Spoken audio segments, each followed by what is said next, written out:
শ্বাসরুদ্ধকর এক ফাইনাল ১৯৫ রানের লক্ষ্য। বোলার হোসাইন তালাত উইকেটে ছিলেন রিশাদ হোসেন আর এবাদত হোসেন। প্রথম বলে লং রানের উপর দিয়ে সোজা ছক্কা মেরে দিলেন রিশাদ হোসেন। পরের বলে একটি সিঙ্গেল এবং একটি ওয়াইড। ৩ বল বাকি থাকতেই ৩ উইকেটের ব্যবধানে জয় তুলে নিল ফরচুন বরিশাল।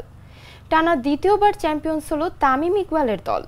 টস হেরে ব্যাট করতে নেমে ৩ উইকেট হারিয়ে ১৯৪ রান সংগ্রহ করে চিটাগাং কিংস। জবাবে ১৯.৩ ওভারে ৭ উইকেটে হারিয়ে লক্ষ্যে পৌঁছে যায় বরিশাল। এর আগে টস হেরে ব্যাট করতে নেমে চিটাগাং কিংস সংগ্রহ করে ৩ উইকেটে হারিয়ে ১৯৪ রান। পারভেজ হোসেন ইমন খেলেন ৪৯ বলে ৭৮ রানের ইনিংস। ৪৪ বলে ৬৬ রান করেন খাজা নাফে, ৪৪ রান করেন গ্রাহাম ক্লার্ক।